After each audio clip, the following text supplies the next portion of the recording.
नक्सा मात्र होइन, यो भूमिबाट विदेशी सेना पनि फिर्ता पठाएर छाड्छौँ भन्ने सङ्कल्प पनि यो संसदबाट गरौँ र भनौँ सरकारलाई पुरा हाम्रो साथ रहन्छ।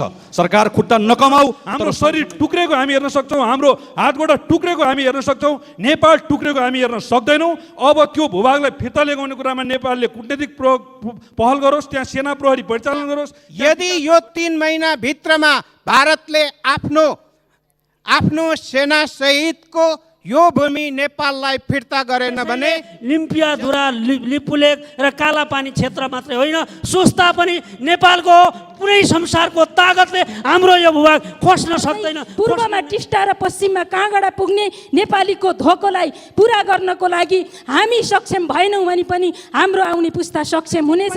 त्यो चौगोले सन्धिलाई निलम्बन गरी हाम्रो ग्रेटर नेपालको नक्सा निकाल्नुपर्ने जरुरी छ। सामान्य सभामुख महोदय, हामी कतिसम्म हेपेर दबिएर बस्नुपर्ने? हामी हाम्रो भूभाग फिर्ता लिएरै छाड्छौँ। त्यो भूभाग हाम्रो हो, त्यो भूभागको भोग चलन गरेरै छाड्छौँ। हुन्न भन्ने आवाज सुनिएन, तसर्थ नेपालको संविधान दोस्रो संशोधन विधेयक 2077 माथि विचार गरियोस् भन्ने प्रस्ताव सर्वसम्मतिले स्वीकृत भएको घोषणा गर्दछु। यो हो जगत टिभी, कृपया सब्स्क्राइब गर्नुहोस्। माननीय श्री गगन कुमार थापा। सम्माननीय सभामुख महोदय, यो संशोधन प्रस्तावको लागि सरकारलाई धेरै धेरै धन्यवाद। नेपालका सबै जात जाति, भाषाभाषी, धर्म, उमेरका नेपालीहरूले यो सत्कर्मको लागि सरकारलाई निरन्तर रूपमा उत्प्रेरित गरिरहे यी सबै नागरिकलाई पनि धन्यवाद।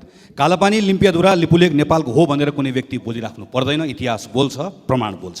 तर यति हुँदाहुँदै पनि यो भूभाग लामो समयदेखि भारत नेपाल बीचको सीमा विवादको विषयको रूपमा रह्यो। कार्तिक 16 गते भारत सरकारले एकतर्फी रूपमा सीमा विवाद रहेको भूभागलाई आफ्नो नक्सामा सामेल गर्दै यसको सीमाको स्ट्याटसकोमा परिवर्तन गरिसके पछाडि पछिल्लो अवस्था सृजना भएको। यसको लगत्तै पछाडि नेपाल सरकार बोल्यो, नेपाली काङ्ग्रेस बोल्यो, सबै पार्टीहरू बोले र सबैभन्दा महत्त्वपूर्ण संसदको राज्य व्यवस्था समिति बोल्यो, सरकारलाई निर्देशन दियो। संसदको अन्तर्राष्ट्रिय समिति बोल्यो, सरकारलाई निर्देशन दियो। राष्ट्रिय सभाको समिति बोल्यो, सरकारले निर्देशन दियो। यति र यस पछाडि पनि भारत सरकारले वार्ता गर्नु त धेरै परको कुरा, उल्टो वैशाख 26 गते बाटोको उद्घाटन गर्यो। नेपालले फेरि अनुरोध गर्यो, तर भारतले भन्यो आज अस्ट्रेलियासँग वार्ता गर्ने, चीनसँग वार्ता गर्ने भारतले भन्यो कोरोना पछाडि वार्ता गरौँला। त्यस पछाडि फेरि संसदले प्रधानमन्त्रीलाई बोलाएर, सरकारलाई बोलाएर भन्यो यो तिम्रो दायित्व हो, पुरा गर नक्सा ल्याऊ भन्यो। अन्ततः सरकारले ल्यायो, सरकारलाई धेरै धेरै धन्यवाद। यो सबै तिथिमिति बिर्सिएर भारतका कोही स्वनाम धन्य नेपाल विज्ञहरूले कहिलेकाहीँ कसैले उक्साएर यो गर्यो भनेर भन्छन्, तिनलाई तिथिमिति सम्झाउनु पर्नेछ। अनि देशभित्रका कहिलेकाहीँ कोही अतिवादीहरूले पनि एउटा नेताको दैविक साहसको परिणाम हो भनेर भन्छन्, तिनलाई पनि सम्झाउनु पर्नेछ। सम्माननीय सभामुख महोदय, म त भन्छु दुईटा सङ्कल्प प्रस्ताव अहिले संसदमा दर्ता छ। काङ्ग्रेसको सांसद र नेकपाको सांसद एउटै प्रस्ताव बनाऊ र यो संविधान संशोधन सँगसँगै नक्सा मात्र होइन, यो भूमिबाट विदेशी सेना पनि फिर्ता पठाएर छाड्छौँ भन्ने सङ्कल्प पनि यो संसदबाट गरौँ र भनौँ सरकारलाई पुरा हाम्रो साथ रहन्छ। सरकार खुट्टा नकमाऊ, तर सँगसँगै गफ मात्र होइन, काम पनि गर, संसदप्रति जवाफदेही हो भनेर सँगै भन्ने प्रस्ताव पनि पारित गरौँ। यो भूभागमा इफेक्टिभ सोभर्न कन्ट्रोल हाम्रो राख्नका निम्ति गाह्रो छ, तर असम्भव छैन। यसका निम्ति उत्तेजना र आवेग होइन, साहस र संयम त चाहिएको छ। डिप्लोमेटिक पोस्चर विनम्र हुन आवश्यक छ। हाम्रो अडानमा सुदृढ रहने, तर सँगसँगै हामीले सबै तयारी पनि गर्नुपर्नेछ। म सम्माननीय सभामुख महोदय मार्फत सम्माननीय प्रधानमन्त्रीलाई यो तयारीका बारेमा सदनलाई जानकारी गराउन पनि आग्रह गर्न चाहन्छु। सभामुख महोदय, माटो जोगाउने मुद्दामा प्रधानमन्त्रीलाई पुरा साथ छ, तर सँगसँगै माटो जोगाउँदै गर्दा मानिसका बारेमा भुल्न पाउनुहुन्न भन्ने कुरा भन्न नछाडौँ, तर मान्छेको बारेमा कुरा गर्दै गर्दा माटो केही पनि होइन भन्ने कुरा पनि कसैले पनि नगरौँ, यो पनि सँगसँगै आग्रह गर्न चाहन्छु। सम्माननीय सभामुख महोदय, जसरी आज नक्साका सन्दर्भमा सिङ्गोदेश के मधेस के पहाड सबै राजनीतिक दल एक ठाउँमा उभिएका छौँ, भोलि यो भूभागबाट विदेशी सेना फिर्ता पठाउन पनि एक ठाउँमा उभिन्छौँ भन्ने प्रण हामी सबैले गरेका छौँ। यो ताकतलाई सकारात्मक रूपमा लिएर सरकारले यो जिम्मेवारी पुरा गरोस्। संसदबाट यो संविधान संशोधनको प्रस्ताव गर्दै गर्दा यो पनि सँगसँगै आग्रह पनि गर्छु, शुभकामना पनि दिन चाहन्छु। सँगै उभिएका छौँ, सँगै उभिरहनेछौँ, यो प्रण पनि दोहोऱ्याउन चाहन्छु। धन्यवाद। जय नेपाल। माननीय श्री महेश बस्नेत। म माननीय कानुन मन्त्रीज्यूलाई आज विशेष प्रस्ताव संविधान संशोधनको ल्याउनु भएकोमा हार्दिक आभार प्रकट गर्न चाहन्छु। नेपाल सरकारको तर्फबाट नेपालका महानायक सम्माननीय प्रधानमन्त्रीज्यूले नेपालको हराएको लिपुलेक लिम्पेदया र कालापानीलाई नेपालको टाउको रूपमा नक्सामा जोडेर ल्याएर संविधान संशोधन गर्नुभएकोमा उहाँप्रति हार्दिक आभार प्रकट गर्न चाहन्छु। यो संशोधन प्रस्तावलाई समर्थन गर्नुहुने नेपाली काङ्ग्रेस र जनता समाजवादी पार्टीलाई पनि म हार्दिक धन्यवाद दिन चाहन्छु। आज एउटा प्रसङ्ग म सुनाउन चाहन्छु। अमेरिकाका वैज्ञानिकहरूले गरेको एउटा अध्ययनले मुसामा पनि यो कोरोनाको कारणले आक्रोश बढेको छ भन्ने कुरा तथ्याङ्क ल्यायो। आज यो आक्रोश भारतका उत्तर प्रदेशका मुख्यमन्त्री आदित्य सिंहजीको त्यो आक्रोश हामीले देखेका थियौँ। भारतीय सेनापतिका आक्रोश देखेका थियौँ। भारतीय मिडियाले हाम्रो नेपाली चेली मनिषा कोइरालालाई लगाएको आरोपको आक्रोश देखेका थियौँ र उनीहरूले आरोप लगाए भारतीय सीता खाएर नेपालको गीता लगाए, गीता गाउनुभयो भनेर। त्यो आक्रोश हामीले हाम्रै सदनमा पनि देख्यौँ। हाम्रा कतिपय मान्य सांसदज्यूहरूका अभिव्यक्तिहरू यो लिम्पिया धुरा भारतको अंश हो भन्ने खालका अभिव्यक्तिहरू पनि हामीले सुन्यौँ भने कतिपय मान्यज्यूहरूले भारतलाई सोध्नुपर्छ नक्सा प्रकाशित गर्दा भन्ने कुरा सुन्यौँ भने नेपालले भारतको सीमा मिच्या छ भन्ने पनि सुन्यौँ। म आक्रोशलाई शान्त गराउनको निमित्त म सम्बन्धित दलहरू जसले यो समर्थन गर्नुभयो उहाँहरूलाई अनुरोध गर्न चाहन्छु। आफ्नै मान्यज्यूहरूलाई त्यो कन्ट्रोल गर्नको निमित्त म अनुरोध गर्न चाहन्छु। उहाँहरूले अरूको स्पिचलाई हेट भन्ने होइन, आफ्नो स्पिच जनताको तर्फबाट कतिको हेट भएको छ भन्ने कुरा समीक्षा गर्नको लागि पनि म अनुरोध गर्न चाहन्छु। त्यसै गरी आज अर्को एउटा नयाँ रमाइलो प्रसङ्ग पनि मैले सुने। कतिपय नेताहरूले भन्नुभयो प्रधानमन्त्रीलाई आज हामीले सम्मान गर्नुपर्ने बेलामा प्रधानमन्त्रीको अहमताका कारणले र राष्ट्रको असक्षमताका कारणले आज औषधि खरिदमा समस्या छ, क्वारेन्टाइनमा समस्या छ, PCR परीक्षणमा समस्या छ, मित्रहरूको लिस्टमा जुन ढङ्गले आत्महत्या गरेकादेखि आत्मदाह गरेका सम्मलाई समेट्नुपर्छ भन्नुभयो। मैले विषयमा जाउँ न, विषयमा होइन सम्मान्य सभामुखज्यू, यसरी प्रधानमन्त्रीज्यूले आज सम्मान गर्नुपर्ने बेलामा प्रधानमन्त्री विरुद्ध जुन अभिव्यक्ति आयो, म संविधान संशोधनको यो प्रक्रियाको नेतृत्वदायी भूमिका खेल्ने प्रधानमन्त्रीलाई सम्मान गर्नको निमित्त यो संविधान संशोधन गरिसके पछाडि हामी यो विषयमा समीक्षा गरौँ। किनभने आज 1100 मान्छेले आत्महत्या गरेका छन्। त्यो आत्महत्या सरकारको अग्रमणताका कारणले होइन, कतिपय बोलक्कर सांसदहरूले दिनुभएका भ्रमका कारणले र त्यसो भएको हुनाले म सबैलाई अनुरोध गर्न चाहन्छु यो संविधान संशोधनको प्रक्रियामा सिङ्गो नेपाल एक ढिक्का भएको छ। हामी हाम्रो सार्वभौम सत्तालाई कुनै हालतमा गिर्न दिँदैनौँ। हामी हाम्रो राष्ट्रियतालाई कुनै हालतमा बचाउनेछौँ। हाम्रो शरीर टुक्रेको हामी हेर्न सक्छौँ, हाम्रो हातगोडा टुक्रेको हामी हेर्न सक्छौँ, नेपाल टुक्रेको हामी हेर्न सक्दैनौँ। अब त्यो भूभागलाई फिर्ता ल्याउने कुरामा नेपालले कूटनीतिक पहल गरोस्, त्यहाँ सेना प्रहरी परिचालन गरोस्, त्यहाँ विकासका गतिविधि लैजाओस्, त्यहाँका जनताका सुख दुःखमा साथ दियोस्। हामी सबै सरकारको पक्षमा छौँ र यो संविधान संशोधन सशक्त ढङ्गले पास होस् भन्ने कुरा राख्दै म नेपाल सरकारलाई धन्यवाद व्यक्त गर्दा आफ्नो भनाइ टुङ्ग्छु। धन्यवाद। माननीय श्री लालबाबु पण्डित।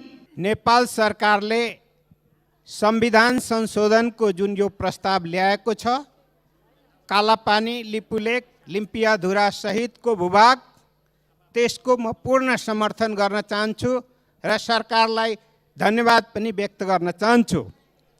जसरी आज यो संविधान संशोधनको विषयमा सदन एकमत छ, त्यसले यो पारित भइसकेपछि नेपाल सरकारले आफ्नो जुन लुटिएको भूमि छ त्यो लुटिएको भूमि फिर्ता गर्नको निम्ति भारतलाई वार्तामा आउनको निम्ति 1 महिनाको समय दिनुपर्छ र 1 महिनाको समय दिएर वार्तामा यदि भारत आएन भने बाँकी 2 महिना अरू समय दिएर भारतीय फौज हटाउनको निम्ति अल्टिमेटम दिनुपर्छ।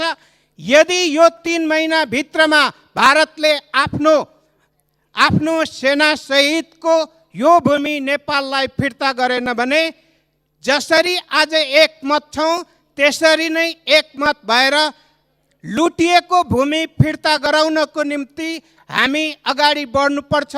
अन्तर्राष्ट्रिय मञ्चहरूमा नेपाल अगाडि बढ्नुपर्छ र सुरक्षात्मक स्थिति सहित लुटिएको भूमि फिर्ता लिनको निम्ति अगाडि बढ्नुपर्छ।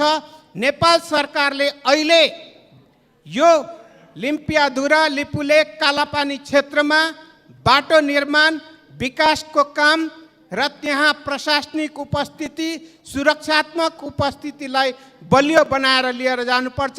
निर्भीकताका साथ हामी अगाडि बढौँ। कसैको कुनै डर धम्की दबावले रोकिने छैनौँ भन्ने कुरा राख्दै बिदा चाहन्छु। धन्यवाद। माननीय श्री रामकुमारी झाँक्री। आजभन्दा करिब 25, 26, 27 वर्ष अगाडि प्रेमसिंह धामीले यही संसदमा कालापानी काठमाडौँलाई दुख्नुपर्छ भनेर उठाइरहँदा धेरै मान्छेहरूका लागि कालापानीको विषय नौलो थियो। 1962मा भारतीय सेना कालापानीमा क्याम्प बनाएर बङ्कर बनाएर बसिरहेको विषय चाहिँ नेपाली शासक वर्गहरूको नजरमा या त जानकारी नै थियो भने पनि त्यो विषयमा कुनै बोल्ने आवाज उठाउने अवस्था र सामर्थ्य नै थिएन। आज करिब 3 दशकको यो अन्तरालमा हामीले हाम्रो भूभाग नेपालको राजनीतिक नक्सामा समेट्न सफल भएका छौँ। त्यसको राजनीतिक र प्रशासनिक उपस्थितिको लागि भूभाग प्राप्त गर्ने कुरा अझै बाँकी नै छ। त्यसकारण नेपाल सरकारलाई यो विषयमा सफलता प्राप्त होस् भन्ने म शुभकामना दिन चाहन्छु। विषय यति मात्रै पनि होइन सभामुख महोदय, इतिहासमा हामीले सुनेका थियौँ पूर्वमा टिस्टा, पश्चिममा काँगडा हामी पुगेको इतिहास छ र सुगौली सन्धिमा ब्रिटिस इन्डियासँग नेपालले युद्ध हारेको हो या जितेको त्यसका इतिहासका तथ्यहरूको उत्खनन हुन बाँकी नै छ। आज पनि 10 वटा रेजिमेन्ट मध्ये 6 वटा रेजिमेन्ट गोर्खा आर्मीहरूले भारतीय राष्ट्रको लागि भारतीय जनताको लागि सेवा गरेका छन्। 4 वटा रेजिमेन्टले ब्रिटिसको लागि सेवा गरिरहेका छन्। आज पनि गोर्खाहरू सिङ्गापुरमा पुलिसको रूपमा काम गरिरहेका छन्। अब इतिहासलाई एकपटक पुनरुत्खनन गर्न जरुरी छ र हाम्रा वयस्क युवाहरूले अरूको गुलामी गर्ने दिनको अन्त्य गर्दै पूर्वमा टिस्टा र पश्चिममा काँगडा पुग्ने नेपालीको धोकोलाई पुरा गर्नको लागि हामी सक्षम भएनौँ भने पनि हाम्रो आउने पुस्ता सक्षम हुनेछ। उहाँहरूको लागि पनि आज हामीले संसदमा यो विषय उठाएर संविधान संशोधनको विषयलाई यहाँ राष्ट्रिय रूपमा यसलाई एकता कायम गरेर जुन ठाउँमा पुगेका छौँ यसले भोलिको लागि मार्ग प्रशस्त गरेको छ भन्ने कुरा म विश्वास दिलाउन चाहन्छु। र यो संशोधन एकदमै समय सामयिक छ र यो बेला मुलुक एकताबद्ध भएको बेलामा सबै राजनीतिक दल र नेपाली जनताप्रति नेपालको संसदको तर्फबाट पनि म आभार व्यक्त गर्न चाहन्छु। धन्यवाद। माननीय श्री गङ्गा चौधरी सतकौवा। जब देश सङ्कटमा हुन्छ वा अर्को देशसँग कुनै विवाद हुन्छ, नेपालका उच्च पदाधिकारी समेत आफ्नो देशको पक्षमा होइन अर्को देशको पक्षमा वकालत गर्ने गरेको देखिन्छ।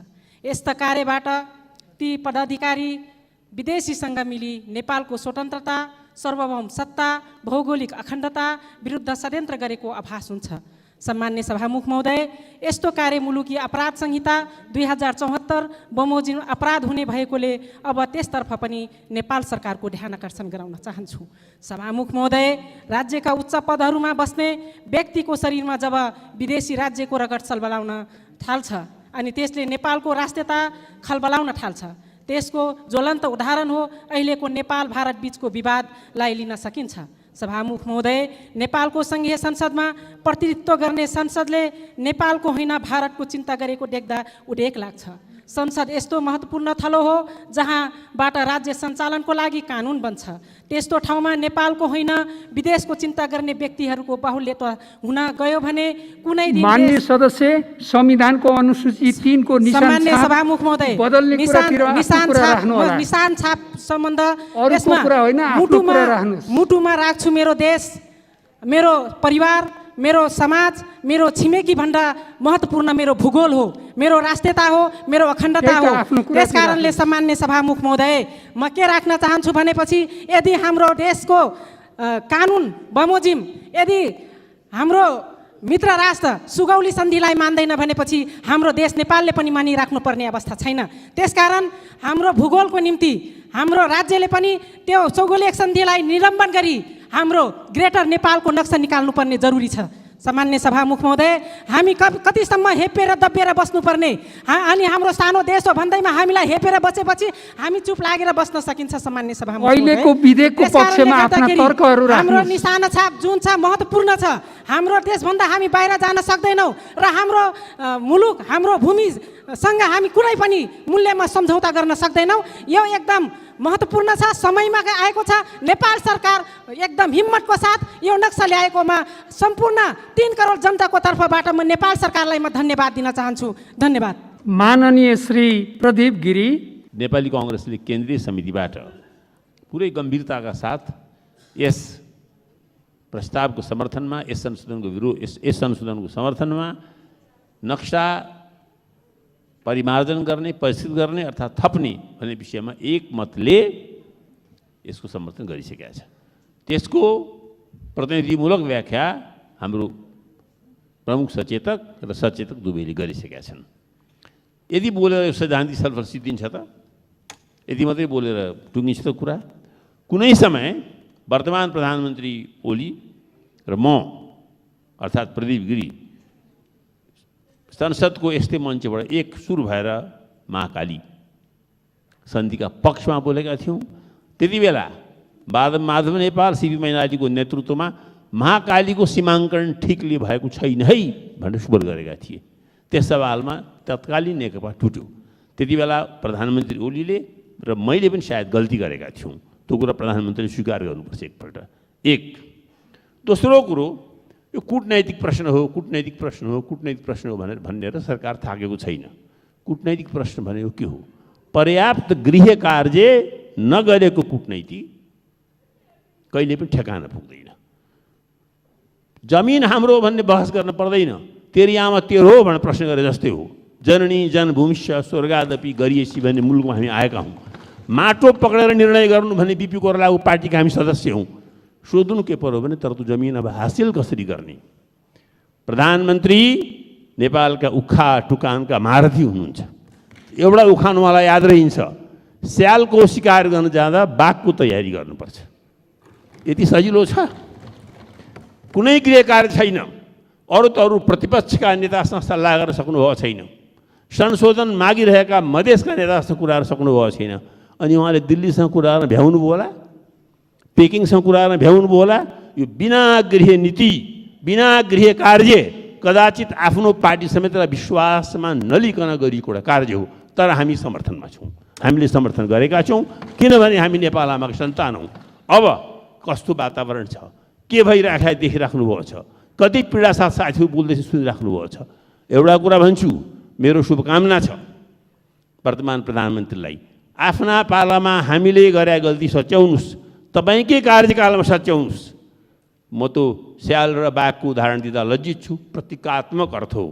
आवश्यक कूटनीति गनेर यसलाई एउटा पपुलिस्ट सब्जेक्ट नबनाएर साँच्चै नै त्यहाँको भूभागलाई भोग गर्न लगाएर आफ्नो नाम इतिहासमा अमर गर्नुहोस्। त्यसका लागि दलित, जनजाति, मधेस र यहाँको बेरोजगारीका उप पनि विजय प्राप्त गर्नुहोस्। कुनै पनि विदेश नीति गृह नीतिको सफलताका आधारमा मात्र सफल हुन्छ।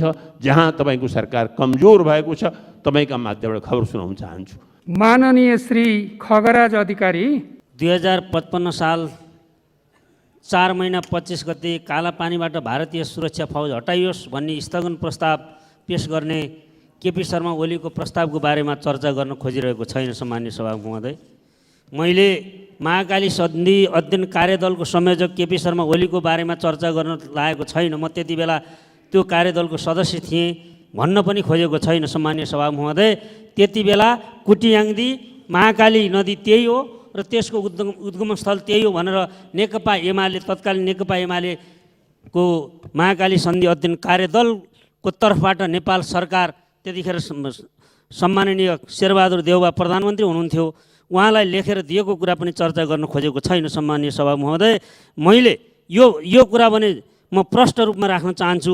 अघिल्लो सेसनमा मैले नै सङ्कल्प प्रस्ताव दर्ता गरेर पुस 1 गते सङ्कल्प प्रस्ताव दर्ता गरियो, फागुन 23 गते यसको कार्यसूचीमा चढ्यो, 27 गते चढ्यो, तर छलफल भएन। अहिले पनि मैले नै पहिलोचोटि यो वैशाख 1 गते, यो वैशाख 28 गते प्रस्ताव नम्बर 1 सङ्कल्प प्रस्ताव दर्ता गरेको कुरा भने मैले स्पष्ट राख्नु पर्दछ। त्यसपछि 2टा प्रस्ताव दर्ता भए। यी क्षेत्रबाट भारतीय फौज या विदेशी फौजहरू हट्नु पर्दछ भनेर हामीले जो सङ्कल्प प्रस्ताव राखेका छौँ। म सम्मान्य सभामुख महोदय मार्फत सम्पूर्ण संसद समक्ष मेरो विनम्र आग्रह छ, हामी एकताबद्ध हौँ। हाम्रो भूमि संरक्षण गर्नका निम्ति सम्पूर्ण मूल्य चुकाएर, सम्पूर्ण वाद विवादभन्दा माथि उठेर नेपाल एकताबद्ध छ भनेर सङ्कल्प पास गरौँ। यो पनि म निवेदन गर्न चाहन्छु। हामी 3टै सङ्कल्प प्रस्तावलाई एउटै बनाउन पनि तयार भएको कुरा पनि म निवेदन गर्न चाहन्छु। म भन्न चाहन्छु, सुगौली सन्धि हाम्रो बाध्यताको सन्धि थियो। सुगौली सन्धिले काली पूर्वका सम्पूर्ण भूभागहरू नेपालका हुन् भन्ने भनेको छ। त्यसदेखि यता डुडुवा दाङ नेपालमा राख्नको लागि या बाँके बर्दिया कैलाली कञ्चनपुर नेपाल फर्काउनको लागि जुन भूभाग समेटेर नक्सा भारत समेतको सहमतिमा प्रकाशित गरियो, त्यसदेखि यता कुनै पनि नक्सा दुई पक्ष राखेर गरिएको छैन। दुई पक्षले स्वीकारेको नक्सा यही हो। त्यसैले लिम्पियाधुरा, लिपुलेक र कालापानी क्षेत्र मात्रै होइन, सुस्ता पनि नेपालको हो। कुनै संसारको तागतले हाम्रो यो भूभाग खोज्न सक्दैन। खोज्न नदिने गरी जुन प्रस्ताव यहाँ आएको छ संविधान संशोधनको, त्यसको दृढ समर्थन गर्दै सम्पूर्ण राष्ट्र, जनता र नेपाली वीर सपुतहरूको सम्मान गर्दै यो प्रस्तावप्रति दृढ समर्थन व्यक्त गर्न चाहन्छु। धन्यवाद। माननीय श्री प्रकाश रसाइली स्नेही। देशले रगत मागे मलाई बलि चढाऊ, रुदिनन् मेरी आमा ऊ नेपालीकी छोरी। सङ्गीतकार गोपाल इन्जनको सुरमा आफ्नै सिर्जनामा गायक गीत आज सबै नेपालीलाई छोएको छ। आज म यो संसदमा एक दुईवटा कुराले स्तब्ध पनि भएको छु। आज सिङ्गो नेपाली जनता 3 करोड देश विदेशमा रहने सिङ्गो संसद, संस्थापक्ष, प्रमुख प्रतिपक्ष, अन्य प्रतिपक्ष र सरकार र सरकारसँग जोडेको राजनीतिक दलहरू हामी एकै छौँ, एकै ठाउँमा छौँ। तर यहाँ एकले अर्कालाई कटाक्ष गर्ने सबैभन्दा बढी प्रधानमन्त्री राष्ट्रवादी, त्यसपछि उहाँका मन्त्रीहरू, त्यसपछि उहाँका गुटका मान्छेहरू, त्यसपछि उहाँका पार्टीका मान्छेहरू, अलिक कम राष्ट्रवादी प्रतिपक्ष, त्यसपछि अरू प्रतिपक्ष जस्तो छ भनेर एकले अर्कालाई कटाक्ष गरियो। प्रधानमन्त्रीले आफ्नो भूमि फिर्ता गर्नका निम्ति खुट्टो मात्रै उचाल्नु भएको छ, तर यो भूमि फिर्ता गरिसक्नु भएको छैन। जुन दिन प्रधानमन्त्रीले यो भूमि फिर्ता गर्नु होला त्यो दिन देवत्वकरण गरौँला, मेचीदेखि महाकालीसम्म उहाँलाई रथयात्रामा हालेर हेरौँला। तर अहिले नै यति धेरै कसैको देवत्वकरण गर्नुपर्ने जरुरी छैन। तर एउटा कुरा मैले भन्नुपर्दछ, राष्ट्रियताको सम्बन्धमा आज आएको जुन मुद्दा छ लिपुलेक र लिम्पियाधुराको बेला, कुनै बेला संविधान जारी गरिसकेपछि भारतले नाकाबन्दी लगाएर कोही बोर्डरमा सुते जस्तो, कोही भारततिर फर्केर गाली गरेर जस्तो, भोट लुटे जस्तो होइन। त्यसैले अबका दिनमा हामीसँग धेरै चुनौतीपूर्ण छ। महामानव बिपी कोइराला 2016 सालमा चीनमा जाँदै गर्दा तत्कालीन क्रान्तिका नेता माओ सेतुङ र तत्कालीन प्रधानमन्त्री चाउ एन लाईलाई एकै ठाउँमा राखेर भन्नुभएको थियो भूमि नेपालको भनेर जसरी सगरमाथा फर्काउनु भयो। प्रधानमन्त्री केपी शर्मा ओलीले पनि भारतसँग त्यसै गरी वार्ता गरेर यो भूमि फर्काउनु पर्नेछ। मलाई लागेको छ प्रधानमन्त्रीको देवत्वकरण गर्दै गरौँला, तर प्रधानमन्त्रीले आजका दिनसम्म हामीसँग सहमति सहकार्यको कुनै अर्थ छैन। हामी राष्ट्रियताको मुद्दामा नेपाली कङ्ग्रेस संसदमा मतदान गर्ने मात्र होइन, यो लोगो छोडेर नेपाली सेनाको पोसाक लगाएर लिपुलेख र कालापानी जान पनि तयार छ।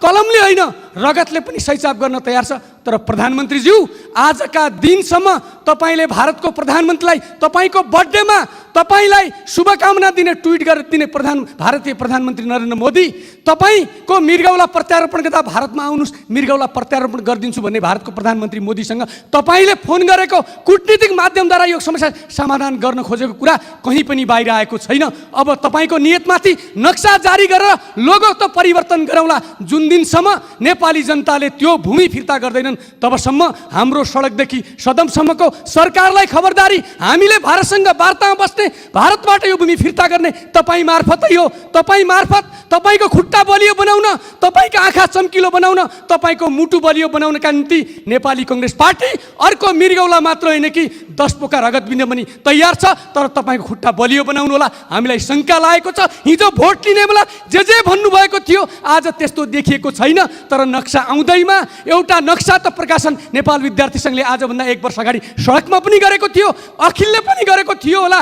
माननीय श्री शान्त चौधरी। छिमेकीको निशानामा परेको मेरो देश, हाम्रो प्यारो भूमि लिम्पियाधुरा, कालापानी, लिपुलेक पनि यति बेला मुस्कुराइरहेका होलान्।